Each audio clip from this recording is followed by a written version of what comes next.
यह है वो विमान। इसी विमान में चलते थे अजित पवार। तो अजित पवार का जो विमान क्रैश हुआ वो लियरजेट 45 मॉडल का था। यह प्लेन दिल्ली की कंपनी वीएसआर एविएशन का था और यह सबसे तेज और भरोसेमंद छोटे बिजनेस जेट्स में से एक है। स्पीड और ऊंचाई पर उड़ने की क्षमता इसे खास बनाती है। इसका इस्तेमाल अक्सर वीआईपी मूवमेंट्स के लिए होता है। इसके केबिन को खास बिजनेस मॉडल के तहत बनाया है, यानी लग्जरी के साथ 8 से 9 यात्री इसमें सफर कर सकते हैं। विमान के अंदर यात्रियों के लिए टीवी और मॉनिटर भी होते हैं। रिपोर्ट के मुताबिक इस जेट की कीमत 45 से 50 करोड़ है और इस प्लेन को नेताओं के साथ कई कंपनियां इस्तेमाल करती हैं क्योंकि यह छोटे रनवे पर भी लैंड करने में सक्षम होता है और लगभग सभी सेफ्टी मानकों पर खरा उतरता है। लेकिन यह चार्टर्ड प्लेन दिल्ली की वीएसआर कंपनी का था। पिछले 3 सालों में कंपनी का विमान यह दूसरी बार क्रैश हुआ है। सितंबर 2023 में इस कंपनी का लियरजेट प्लेन क्रैश हुआ।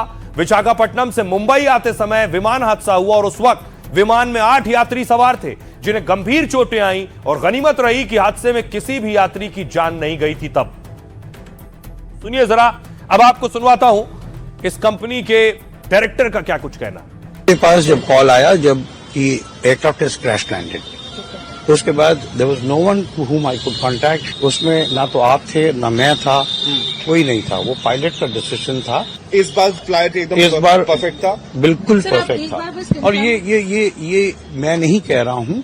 Technically the DGCA investigates, the DGCA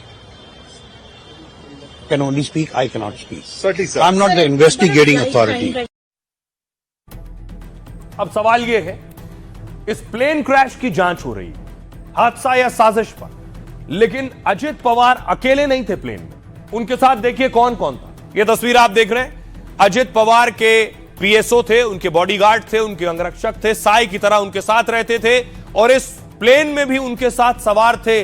लंबे वक्त तक विदीप जाधव अजित पवार के साथ रहे हैं। इसके अलावा 2 और लोग उस प्लेन में सवार थे। पिंकी माली केबिन क्रू थी और शांभवी पाठक को पायलट थी। कैप्टन शांभवी पाठक भी प्लेन में सवार थी। सभी की इस हादसे में मौत हो गई। लोग मुझे बता नहीं रहे थे, लेकिन मुझे अंदर से लग रहा था।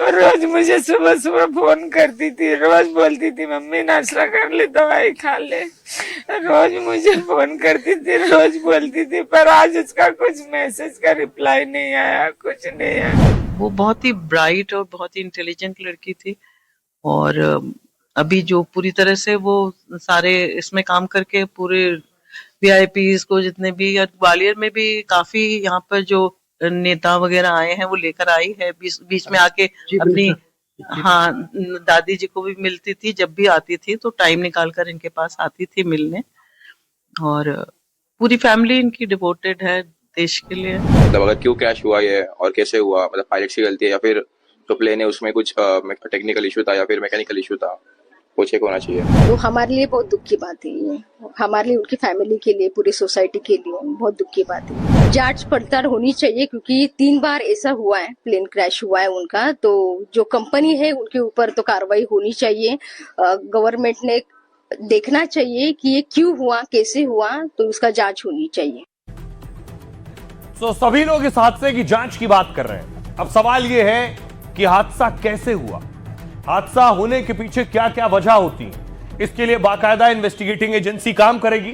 फॉरेंसिक टीम मौके पर पहुंची है साक्ष्य जुटाने के लिए। वो सबूत जो वहां मौजूद हैं, जो मलबे से जुटाए जा सकते हैं, उन्हें हासिल करने पहुंची फॉरेंसिक टीम।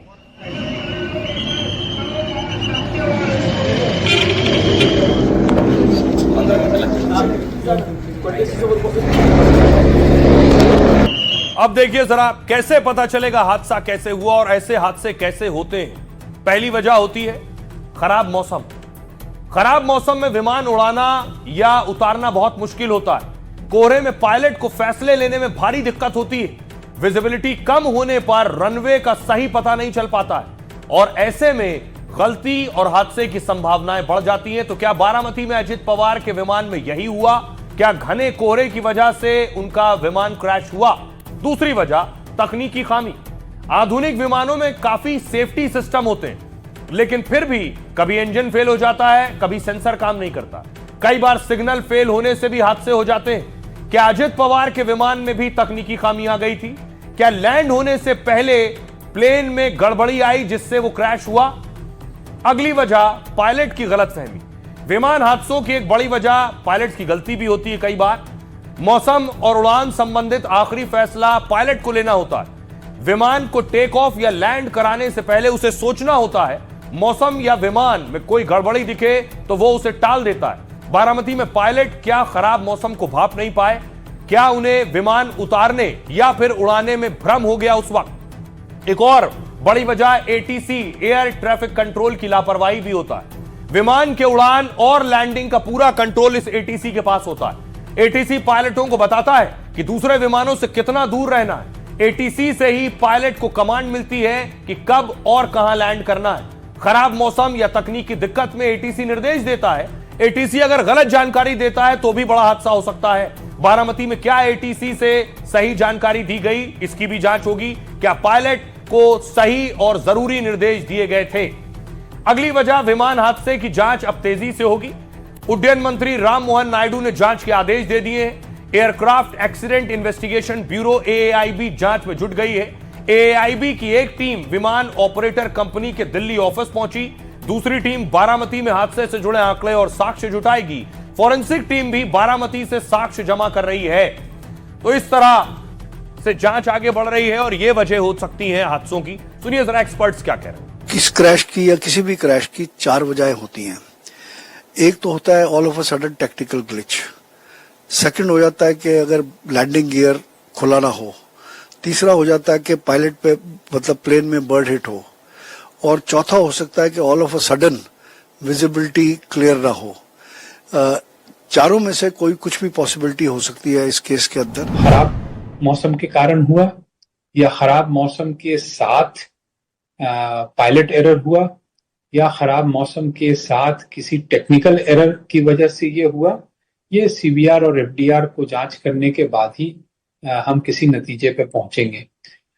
जो बातें हमें मालूम है वो ये है कि पायलट ने किसी तरह का इमरजेंसी डिक्लेयर नहीं किया हुआ था, लेकिन उससे ये प्रमाणित नहीं होता है कि कोई टेक्निकल डिफेक्ट्स को वो जूझ नहीं रहा था।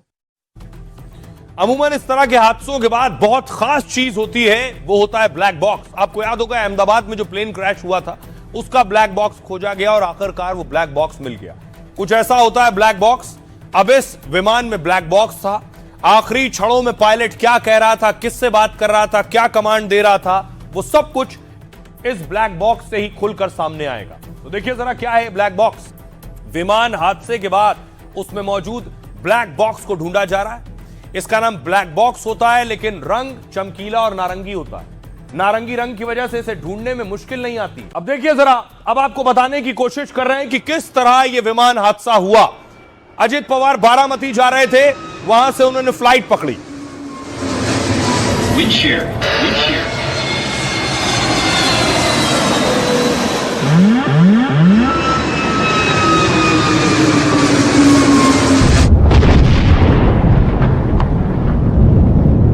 कुछ इस तरह से यह विमान क्रैश हुआ। अजित पवार ने सुबह लगभग वक्त हुआ था 8:10, उस वक्त मुंबई से उड़ान भरी। पायलट के आगे कोहरा बहुत ज्यादा था। एयरपोर्ट पर लैंड करने वाला था ये देखिए, लेकिन वापस उसने टर्न लिया और दोबारा जब लैंड कराया तब यह विमान क्रैश हुआ।